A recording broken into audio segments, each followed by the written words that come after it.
All right, here we are, everybody. Good night. I feel like I'm a little glitchy. My internet is giving some issues, it looks like, but we shall proceed. My name is, of course, Dr. Tamu Petra Brown. I'm the founder of Coaching by Tamu and Innovative Education and Training. And so with me tonight, I have Namayombo Gonela. Did I get it right? I'm not sure about the M part. It's about almost. All right. So we call her Nama. So Nama, introduce yourself to us then with your proper pronunciation. Okay, so good night, everyone. My name is Namayombo Mgonela, and I am the owner and creative director of Namara's Cafe as well as Imara Designs. Awesome. And we're having some internet difficulty on your end, Nama. So I might turn off my video to see if that helps. Okay. So if you just see Nama on screen, it's because the video is a little, wonky and the internet is wonky. But tonight we are really here to talk about doing business globally. And so Nama is one of the clients that I have who does business across cultures, across hemispheres, across countries. And I really wanted to have her on to share her insights on global growth because a lot of times when we are discussing growth, especially in the Caribbean, we are not discussing it from a point of doing business outside of our borders. We might consider other countries in the region, but we definitely do not consider other countries in other nations. And so I thought this would be an interesting discussion. Remember, I can see any questions you have, so do ask any questions you might have in the chat. They will pop up. Okay, so Nama, I think you're frozen, but hopefully we can hear you. Okay, Let's see. can you hear me? I can hear you, but your image is frozen. Okay. So talk to us about where you began doing business before coming to St. Kitts. So like take us on the geographical journey. Take us on the geographical tour of, all of your ventures. Okay, so in terms of what the first business I began was actually Imara Designs, and I began that straight out of high school. I had just finished. Well, my mom wouldn't allow me to really delve into it until I had finished sixth form, and so I began that in Trinidad and Tobago. And what we did was we had fashion shows during Emancipation time, and we would sell African clothing, so fully made African clothing. It then evolved to rental of African pieces as well as galas, etc. And then I moved back home to St. Kitts. And but prior to that, we actually pivoted because the challenges of selling clothing, sometimes persons will like the print, but not necessarily the style and not necessarily the print. And so to sort of like circumvent that, we transitioned into the sale of fabrics. So we were just bringing the fabrics and you can make what you want. And we continued with the rental of the African pieces.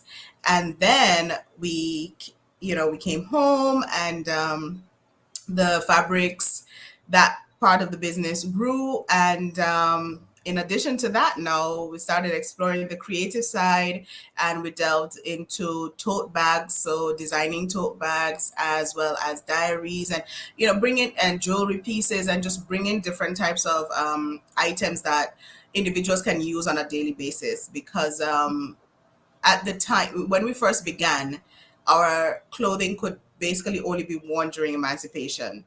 But with the fabrics, persons were able to express themselves in different forms in more contemporary, modern styles, and so bringing along other items that they can utilize on a daily basis, like diaries or a piece of jewelry. That really helped to open our customer base and just and allow us to have sales continuously throughout the year and not just have massive peak seasons. Mhm. So we are in Tanzania, then Yes. we are in Trinidad, and we are Yes. next. Um, St. Kitts and Nevis, of course. So what we're trying to do is so we've always been shipping to other areas. Given how I grew up, I would have lived in different islands and different countries. And so in a way, there was already an established global network, and so I just basically tap into that.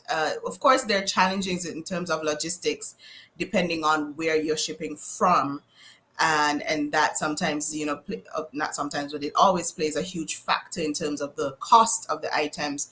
But we try to manage and mitigate in different ways, so that the customer is able to still enjoy authentic African items without, bursting the bank. Mhm. Hmm. Okay. So we are in St. Kitts now, Yes. and let's talk about if you had to give me that elevator pitch about your two primary ventures here in St. Kitts at this time. Give me your pitch. Okay, so for Namara's Cafe, we are a food-based business. We are located in the countryside in Mansion Village, and what we do is custom cakes as well as catering for any occasion. We also teach cake decorating classes for those who want to professionally learn how to do cake decorating. We provide that service, and we also have Swahili classes for cake baking online. For Namara's Cafe, of course, um, we do snack boxes as well as catering for lunches, etc., that sort of thing. And I mean, last but definitely not least, every weekend we have pizza and wings, and we have some of the most delicious pizzas and wings on the island. That's good enough for Namara's Cafe. We can move That's on good to enough for Imara. Namara's. Yes. Okay, so Imara Designs is a fusion of Africa and the Caribbean, and our items express our African identity as well as our Caribbean presence. And so, what we do is we have items that we create for our clients that will allow them to express their creativity and their boldness and just who they are, something that they could identify with and resonate with. And so we sell African prints as well as we're coming out again with clothing, but a more contemporary shift in terms of clothing. And we have items such as diaries, bangles, jewelry, you name it. We do customized pieces. Our jewelry, they are like Ndebele, Zulu, and Maasai inspired. And so what we do at Imar Designs is just ex- allow you to express who you are, or whatever you want to be bold with. We're all about boldness. Our colors are usually bold and colorful and vibrant. It's all about life. I think Hmm. enjoying what life has to offer and seeing the beauty in life, because that's how I started the journey with Imara Designs. Um, I wanted persons to be able to see the Africa that I knew, Hmm. not what was Just- really shown on television. Okay. Yeah. All right, to see the Africa that you see. I like that. So, if you're just joining us, I'm here with Nama. She is the founder of Imara's Designs and Namara's Cafe, and she's taken us on the geographical tour that is her venture. So we are having some internet issues, and so I will be toggling my camera on and off to see if that helps with the bandwidth. And of course, if you have any questions in the chat, even on the replay, send them to us. We'll seek to answer them. All right, so we've gone from Tanzania to Trinidad to St. Kitts. Now, the question I have is what prompted you to continue utilizing your global network even after you got to St. Kitts to continue to do business across borders? Why didn't you say, okay, well, now I'm in a totally new place, I'm at a different place in my life, what prompted you to say, you know what, I'm still going to do business in multiple countries?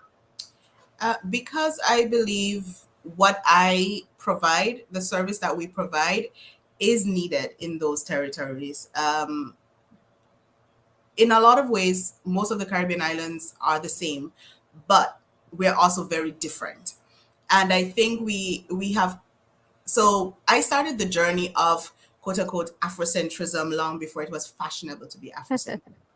I remember someone recently telling me like, oh, because I was wearing a wig and curly, straight kind of wig, and they were like, oh, you should be embracing the Africa you are, and locks will suit you. And I said, yes, I had them for 10 years, and so I believe in expressing oneself how you feel best to express yourself.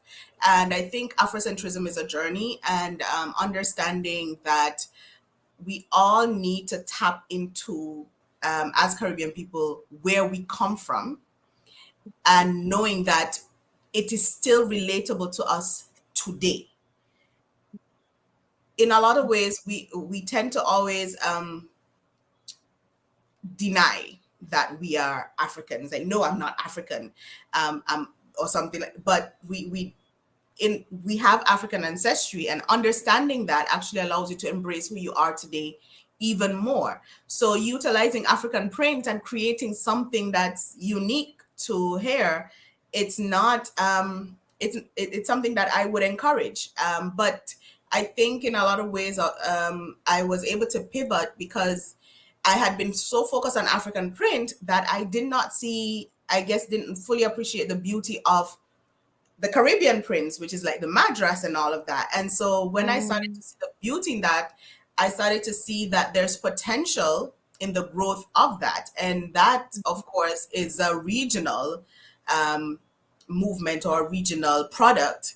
And so it didn't require me to cease what I had been doing. It was just to pivot that and grow that in a different direction and create that fusion between the Madras and the Kitenge or Ankara or, Ashoke, whichever, bringing those two together and allowing individuals to express themselves in allowing my clients to guide me in how they want to be able to express themselves.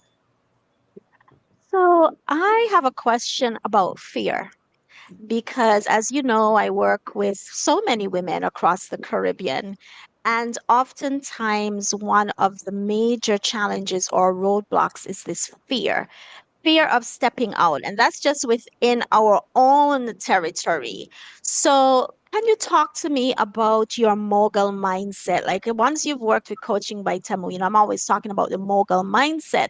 So, can you talk to me about how you have cultivated that mogul mindset and maybe what advice you might have for other women who might be a little fearful in venturing out to do global business? So fear is always there. It's not that you grow to a point where you're not fearful.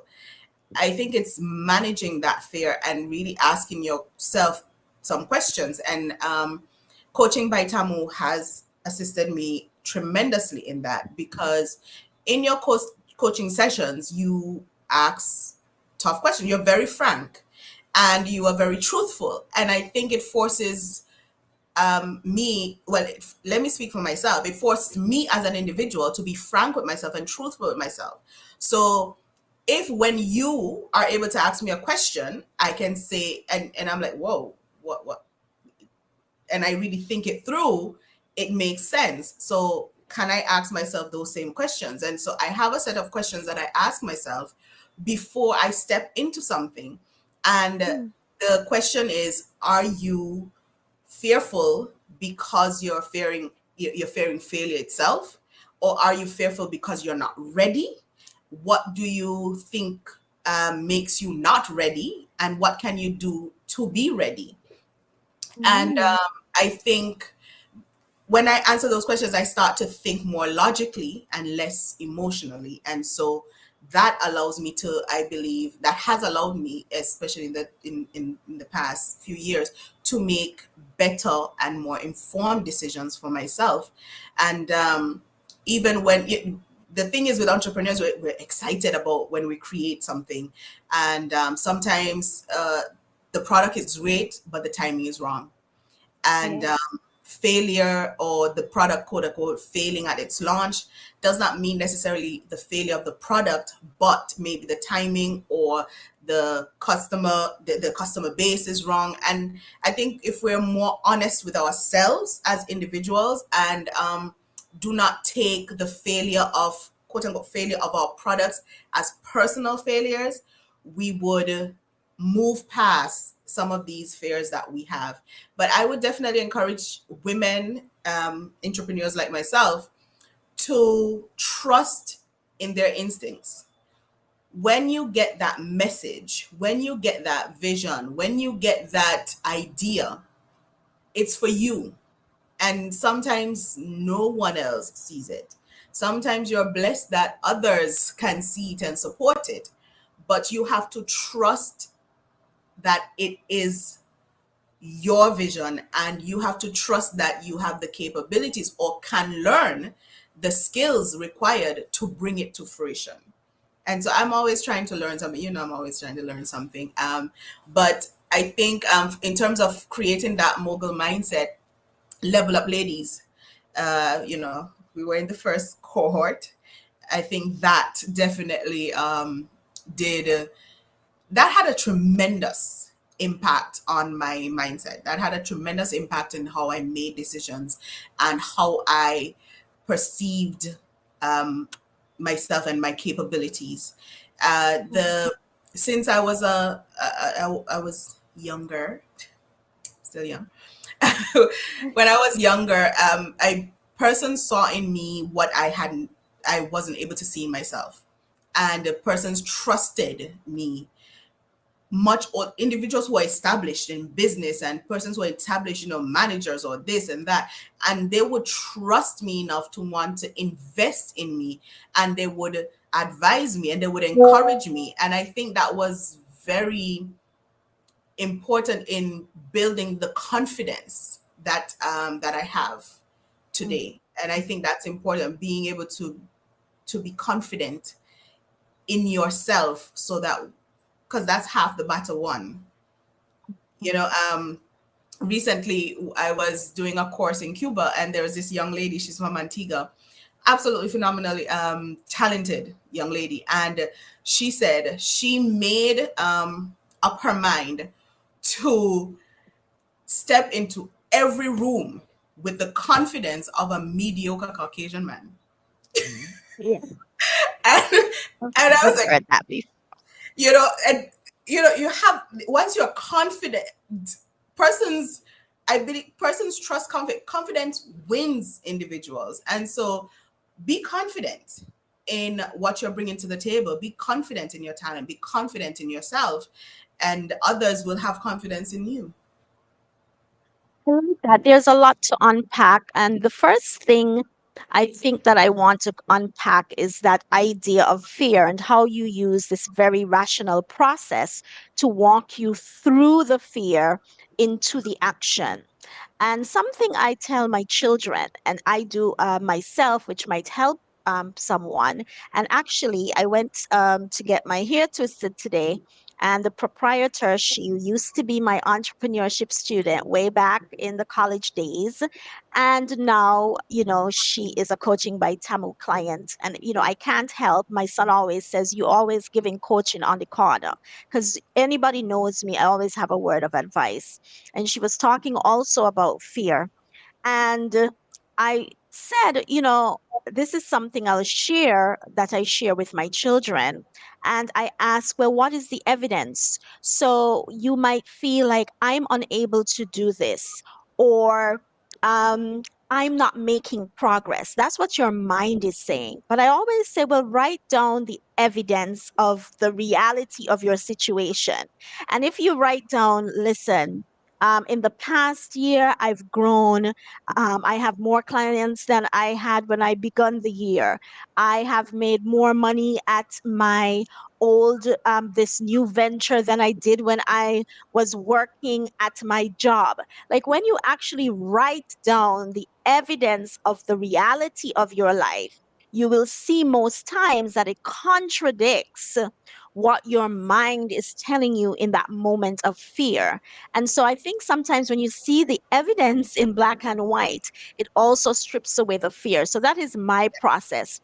But I like your process about walking through the fear by asking these logical questions for which you have no choice but to give reasonable and logical responses. Yeah. Additionally, if I'll also unpack the idea of tribe or team or surrounding oneself with people who celebrate you. And there's a gentleman I look at on YouTube. He deals with citizenship by investment. And he says always this phrase that I think everybody should take with them. And the phrase is go where you are treated best, right? And sometimes as we begin to grow, like for instance, this is why I'm bringing Nama here.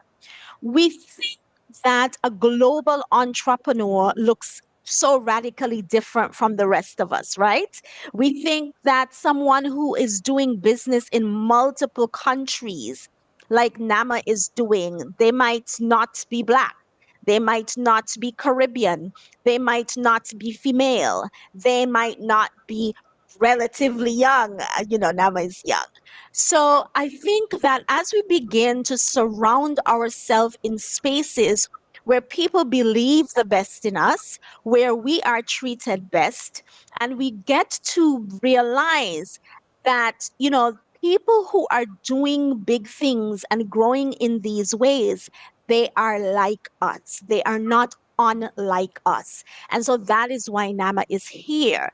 Because when we talk about growth and we talk about strategy, one of the things that women are really afraid of doing is moving somewhere else. And I'm always talking about my clients will tell you, like in this last season, I've been encouraging them to move to other gardens, right? I'm like, bloom where you're planted. Nah, you can move to another garden. And so I think this is important to understand that there are other markets, there are other countries, there are other nations, there are other hemispheres in which we can do business. And, Nama said something really important at the beginning of the talk where she said that sometimes we have a brilliant idea to go to market, but it's an idea before its time. But the thing is, it might not be an idea before its time in another market, in another country. You might actually be right on time.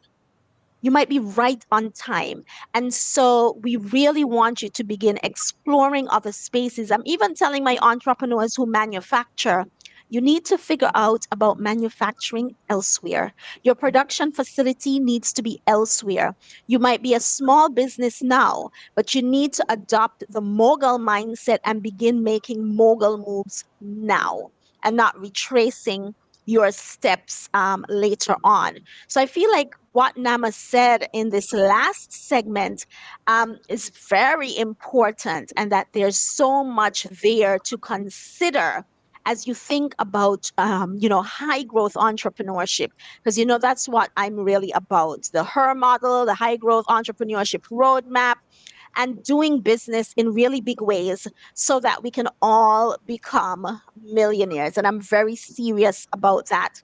And thank you, Nama, for talking about Level Up Ladies and what that has done for you. Registration is open. You can see the scroll at the bottom. Now, Nama, Yes. I know there are challenges. So, talk to me about some of the challenges that you face doing business across, the globe in different and vastly different countries, at least with Tanzania and the Caribbean, vastly different. Well, definitely adaptability. So you have to adapt to the different cultural norms. I think it's important for us to. the tools are there for us. Social media, YouTube, all of that. I think persons are too focused on certain countries and doing business in those major first world quote unquote countries that you Mm, miss out on a lot of opportunities in in lucrative markets, emerging markets, markets that are doing exponential sort of work. So um, the but you I think to do business in those spaces, you also need to understand the cultures in those spaces. And so I know if I am placing an order in in Tanzania and so forth, and I'm like, okay, this is the design, this is what I want done. Okay, we do the prototype, we confirm the prototype, and I give a date. I better know I don't give a precise date, because mm, we have Caribbean time, and Africa time is way more than Caribbean time. And so you have to just know about that. It doesn't help to frustrate you, to get frustrated. You just have to plan around that. mm. Logistics is another thing. Yep. Global shipping and all of that. During COVID, of course, we saw some challenges, etc. But one of the things also is the safest way to ship, and so your products and all of that. That is also quite a challenge. Customs in some of the territories is more than others.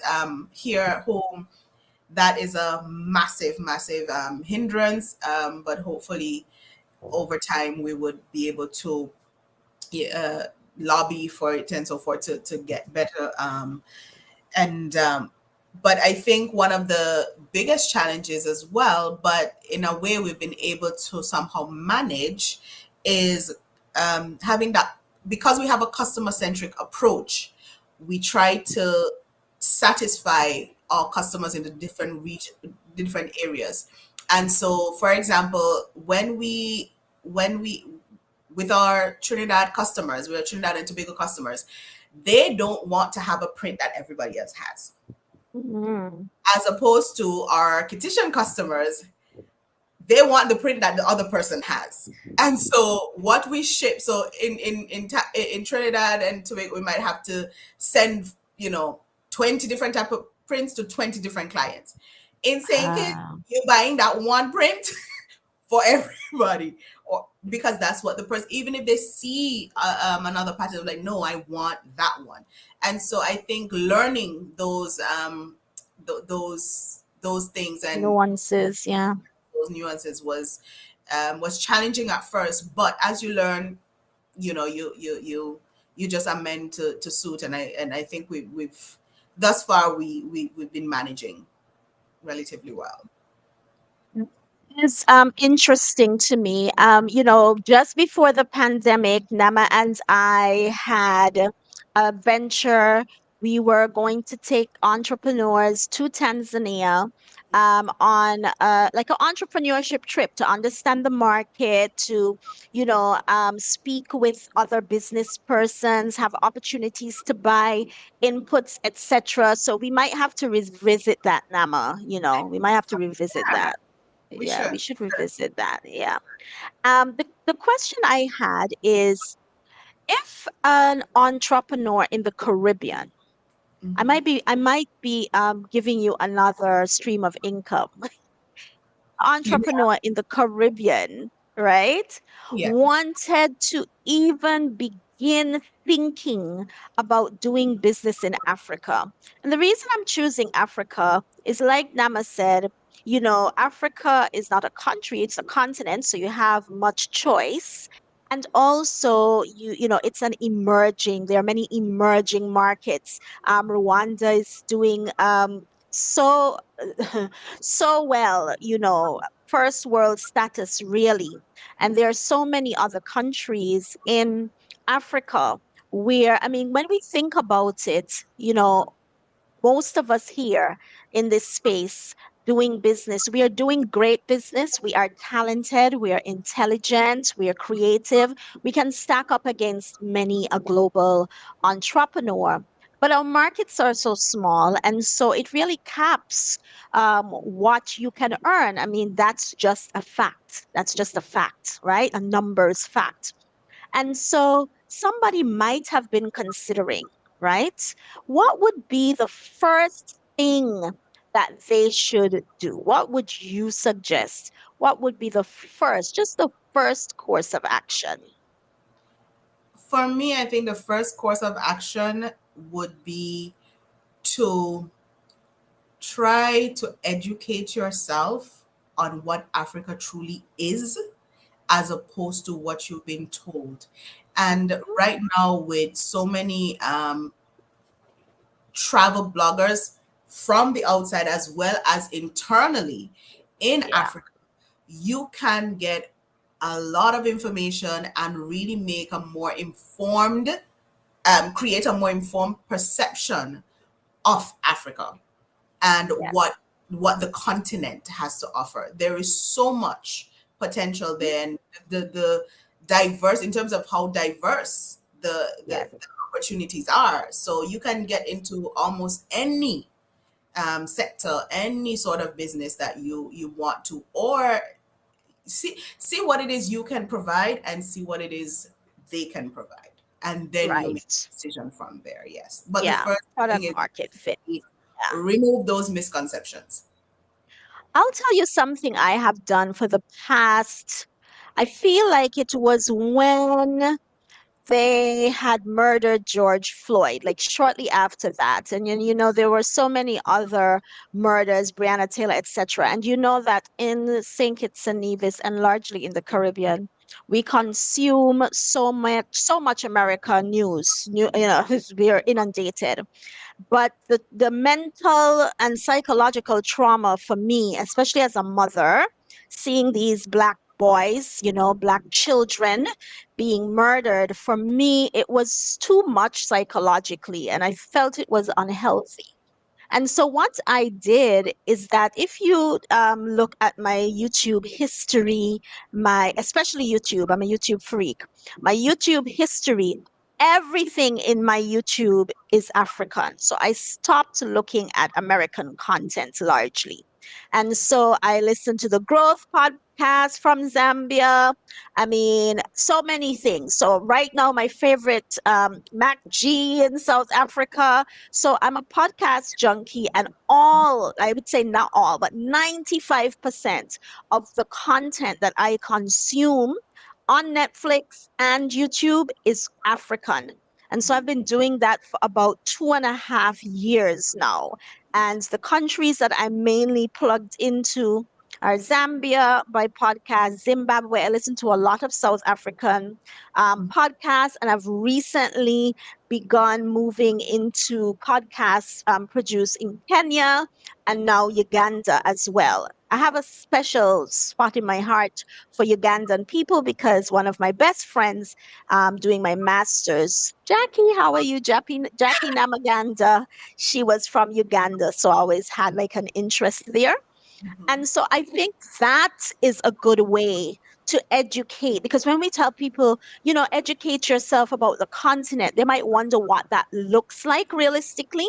And I think that's a great way, by just consuming African content. And then you'll realize, all of, some of the nuances, how they relate to women, because you'll hear all of this with the guests and the discussions, and you understand culture a lot more. So I think that if I wanted to do business in Africa, that is one of the first things that I might do. So, like, if you had a thought maybe about going to do business in Ghana, then you might want to consume more content from Ghana. So for me now, I don't even know what's going on really in America. I'm not caring, because I am so enthralled and consumed with consuming African content.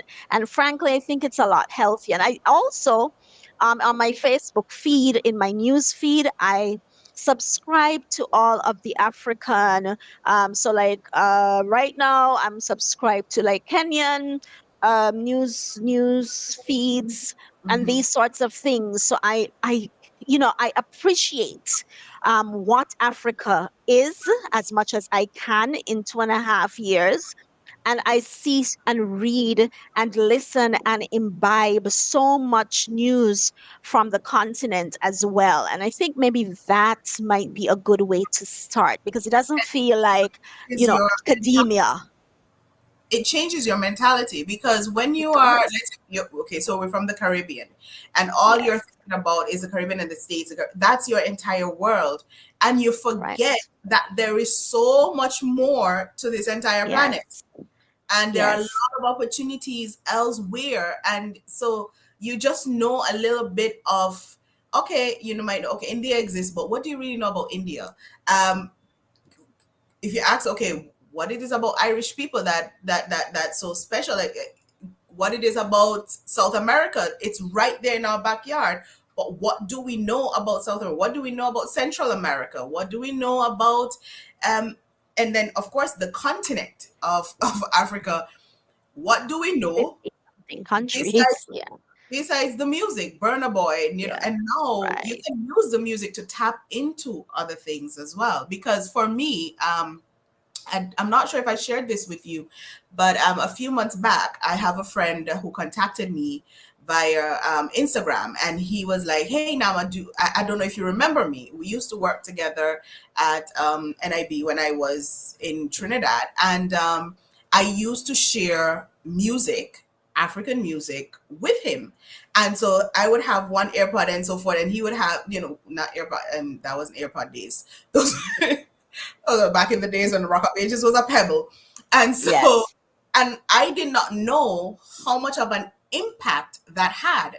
I did not know that that went on to influence a major soca artist who's now doing collaborations in Africa. Him as a producer, so my friend is a music producer. That influenced him, and he influenced others.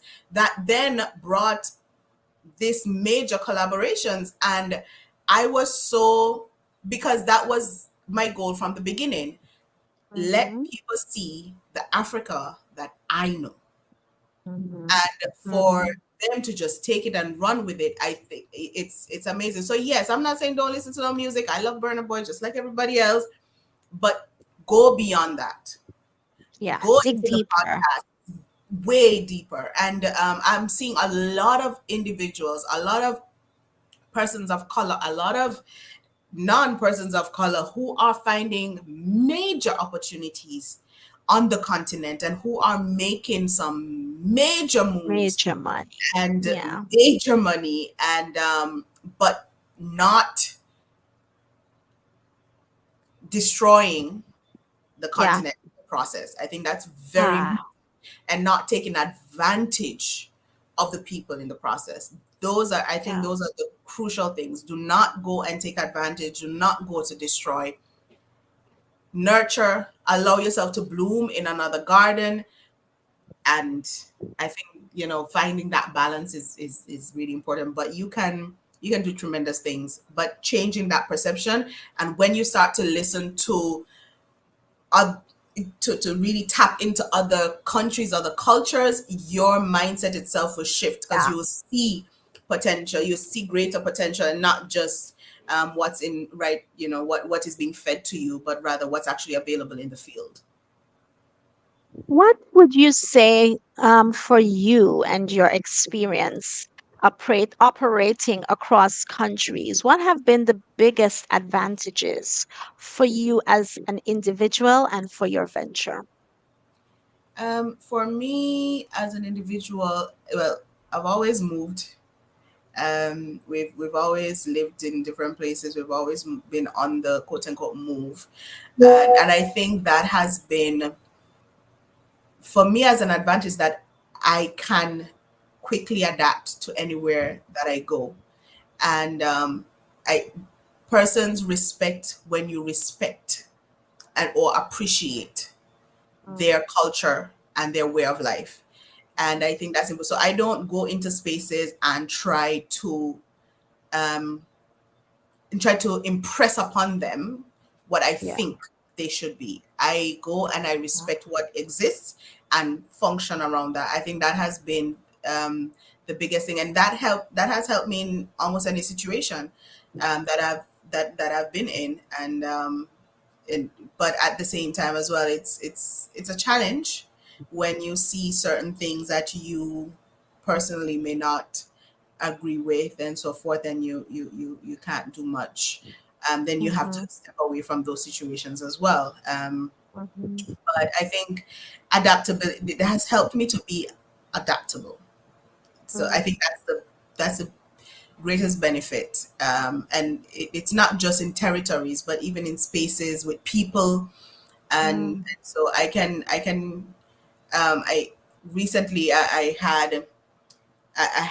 was having like a conversation, and I have a friend, and she does not speak any English at all. Then somebody else who speak. I had two friends. They speak totally two different languages, two different cultures, and then I had the Kittitian ones, and I had to like I had to. You have to somehow translate at the same time as having conversations and so forth. But understanding, I think, when if I meet somebody from Jamaica now and we're talking, I can relate to a lot of things Mm-hmm. because I grew up there as well. In Trinidad, I can relate. I spent summers in Barbados, in Antigua. There are things that I can still relate. I still, with Antigua, my mother always said, I don't know where I got these children from. We say Jack, and Antiguans say Jack. That's just going to school, and up to this day, you can't stop me from saying concert. Like I say Yeah. concert like a Bajan. Yes. Just Uh-huh.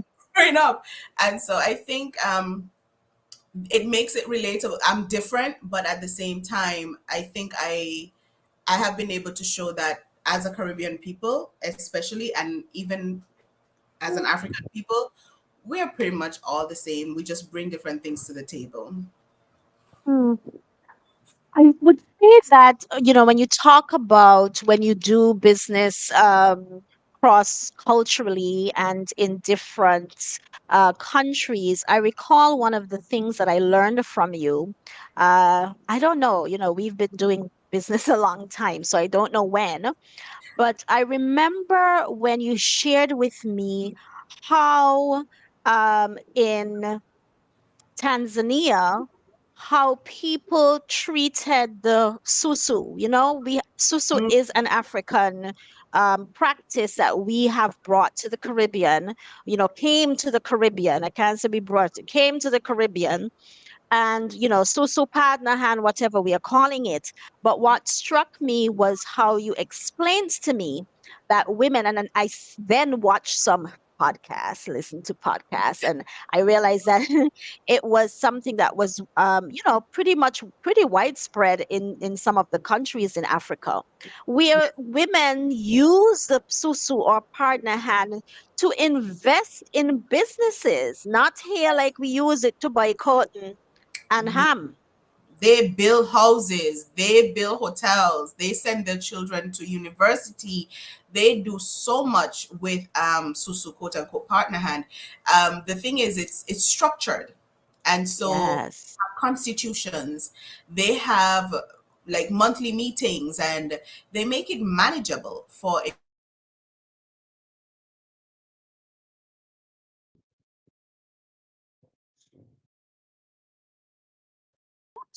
I think we cannot hear Namara at the moment, but that really struck individuals to be me. able to Okay, go ahead. is collecting money. In Tanzania, So Nama has popped off. I'm sure she'll pop back on. Let me let her know she popped. Okay, here she is. oh look, yeah. Yeah, So you're back. okay. Hmm. So in I was saying that in Tanzania, the government is involved in trying to, formalizing and putting structures in place so that persons aren't scammed and so forth from their partner hands. But the what has happened is even the telephone companies have seen how lucrative it is and the potential in it as a business. In mobile banking has always been a huge thing in Africa, and it's actually under the mobile companies. And so what you can do is actually you pay into the susu. So there's like a susu app, like the same way you top up your phone, You can top Yeah. up on your susu, and Yeah. I that remember you showed me. I was so shocked. Nama was busy topping up her, putting in she susu money from, I swear we were at rituals, putting in her susu yes, money, right? rituals. And What? I think that's also at the time we had like 50 people or something like that, and people might take like 2 3 hands or whatever it is, and you will you will get your monies. And so you're able to get a lump sum that you can do something substantial with, but you're paying it back in bits and bits so that it's not hurting you. And I think Yeah. that's important because a lot of women, they have groups. I think it was also because it's culturally ingrained, the whole idea of partner hand.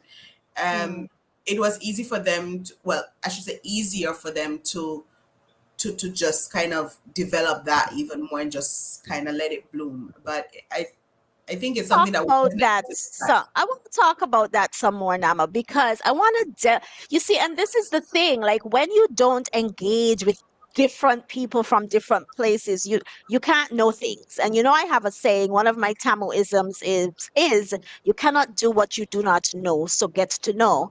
And you say that it is culturally ingrained, the idea of the susu, etc. Let's use Tanzania because Africa is a huge, is a continent. So let's use Tanzania. But I would also argue that the concept of the susu and the partner hand is also culturally ingrained, more so in the older generation. However, no one that I know of, maybe if somebody else knows, they could tell me in the chat across the region.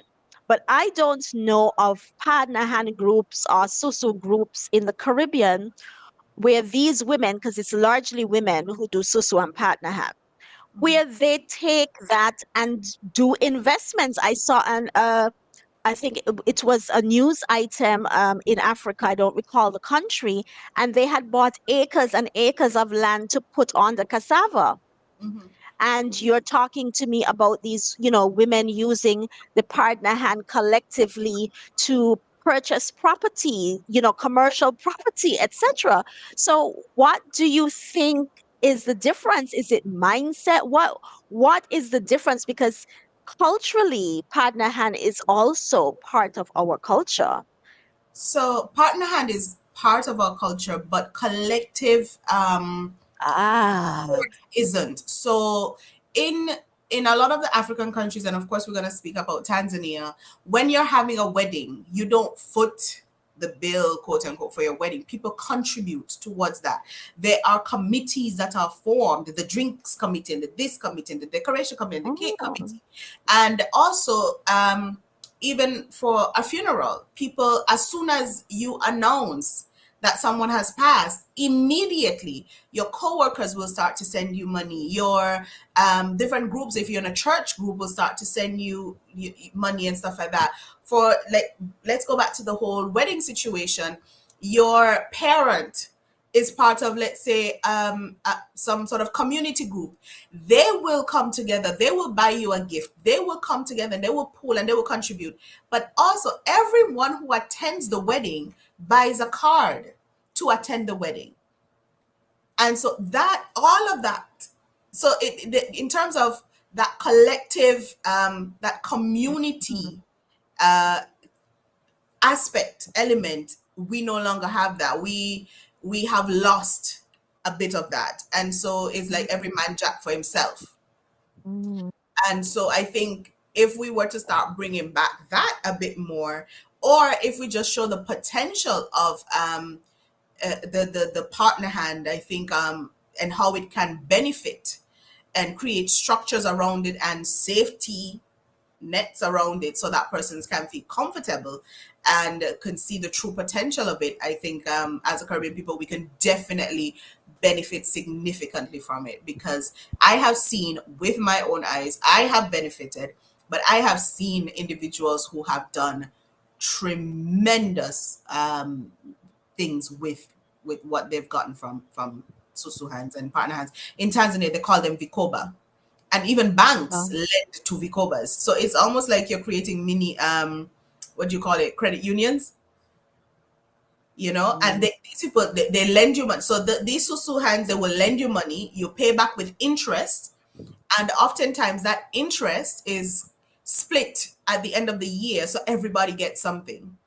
Or you'll mm, have instances where that interest, they say, okay, no, we're gonna take that interest and we're gonna then invest in, you know, in a property, or invest in this, so that that then starts to generate capital that they can then have profits that they can split yearly, and that kind of thing. And so they're creating things that could create sort of long term or residual income over time that they can continue to earn. So it's not just a matter of continuously contributing, but creating entities yeah. that can Creating provide. wealth.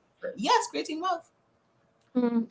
over You many know, this is, my mind is like, years. so my mind is already going, so we'll have a conversation, Nama. Certainly, I see this as a startup. I know that there was a startup in Trinidad who had tried the whole Susu concept using technology, etc. And what people don't realize is that, Africa is the home of the mobile payment. Like, they have taken mobile payment transactions to a whole other level, that we do not even see here It in makes the Caribbean. We are like so years easy. It is behind. completely. Um, You can pay your tithes. You can pay your. You can do anything with mobile. With mobile payments. yeah, It's absolutely, and it makes it easy because it's just a matter of doing whatever from your phone, and correct. good to go. Yeah.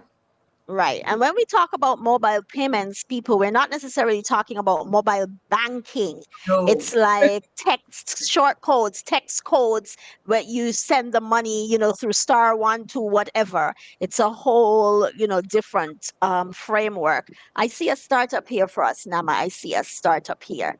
So, Okay. Nama, as we close out, I thought this would be a 30-minute conversation. So I thank you for staying on with me for this time. You know when we And get together, we always go, I well, know, just yeah, a because little. our minds are like, whoa, whoa, ideas. Hey, So what I want you to share as we close is what would be your best practices, that you could share, like three top tips if you wanted to begin doing business in another territory outside of the region. So I think number one we said was to understand the culture. Take time to understand the culture and appreciate the culture and the cultural nuances. So, what yeah, would be two and three? I would say logistics. Oh, Work out those logistics. Know where your product needs to go, and how your product is gonna get to you, or how are you gonna get that product to wherever, or that service. Work out those logistics. I think that and see how different things. If a hurricane passes, then how would that impact those? So really, really do your research, understand the weather in all of these places, so that you can truly, truly know and understand what's available to to facilitate your shipping, or flight sort of logistics. But yeah. I think those two are the major. But I think I mentioned earlier about being customer centric. I Okay, think that yes.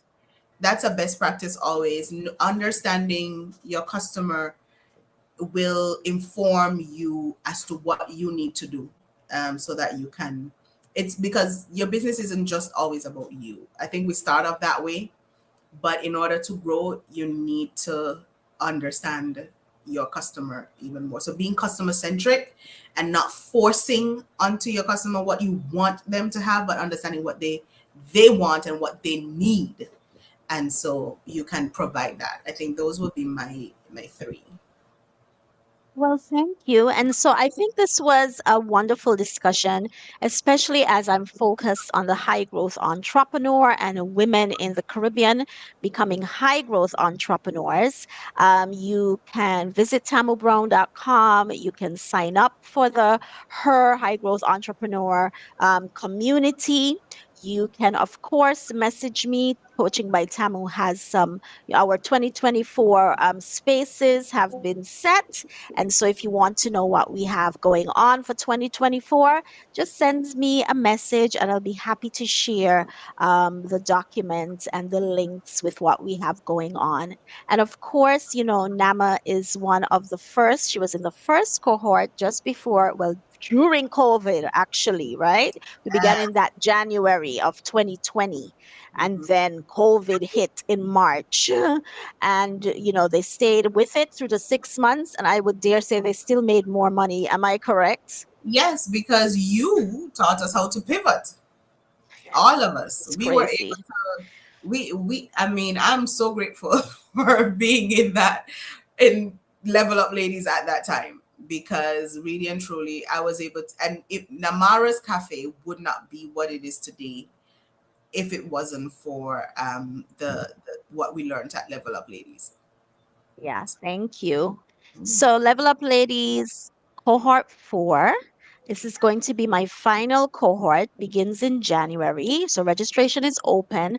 So, you can visit tamobrown.com, enter your email and name, and we'll send you out the link so that you can look at the curriculum and the payment details. But of course, if Level Up Ladies, you might think it's not a fit for me and you want to know what else we have going on, send me a direct message.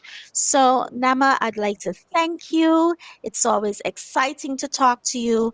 And my final words really are that, Caribbean women are just awesome. We are awesome people. We are brilliant people. We are creative people. We are resourceful people. And we deserve to be rich and we deserve to be wealthy and paid handsomely for what we bring into the world. And part of that might mean that you have to do business in other territories other than your own. And understand that as a strategy for growth, doing business globally is a very valid and viable strategy. So, with that said, I'll say good night. And if you do watch this replay, do just you can still send comments or questions and I'll try my best to respond. We're live on YouTube, LinkedIn, and I believe Facebook. And so that's it for me. I'm Dr. Tamu Petra Brown of Coaching by Tamu, where we co create with Caribbean entrepreneurs to deliver world class value, create global impact for their businesses so that they can generate generational wealth. So, good night, everybody. Good night, Nama. Good night, Tamu.